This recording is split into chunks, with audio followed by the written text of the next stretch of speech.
Pour réaliser ce recopiage à l'identique un grand nombre de fois, il faut un certain nombre d'éléments que l'on réunit en réalisant un mélange réactionnel ou mix. Il faut d'abord la polymérase, une enzyme capable de recopier une séquence d'acides nucléiques, donc de créer le polymère. Comme nous souhaitons recopier de l'ADN, nous utilisons une ADN polymérase. Pour travailler, cette enzyme a besoin d'un environnement qui est apporté par le tampon et des sels de magnésium. Il faut ensuite ajouter les unités élémentaires de l'ADN, les 4 types de désoxyribonucléotides. Enfin, il faut ajouter des séquences complémentaires de la zone d'intérêt que l'on appelle amorces. Enfin, il faut ajouter la matrice d'ADN.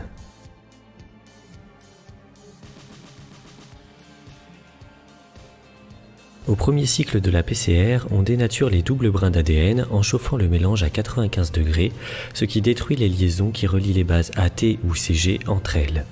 Chaque brin peut donc se réassocier avec un brin complémentaire dès que la température le permettra.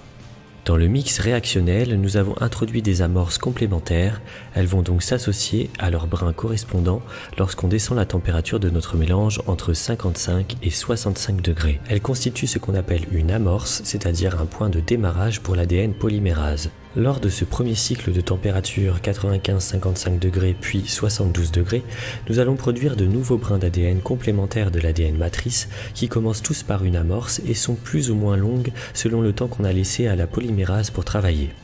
Il faudra 3 cycles de dénaturation, hybridation, désamorce et polymérisation afin d'obtenir nos amplicons d'intérêt qui sont bordés par les 2 amorces que nous avons utilisées dans la PCR. Au-delà de ce 3e cycle de dénaturation, hybridation, élongation, nous allons à chaque cycle multiplier, comme photocopier à l'identique, ce fragment qui sera présent des milliers de fois dans le tube à la fin de l'expérience. Au-delà du 3e cycle, cet amplicon croît de façon exponentielle puisqu'on copie un fragment dont on aura 2 copies au cycle suivant qui eux-mêmes vont donner naissance à 4 copies, puis 8, puis 16, etc.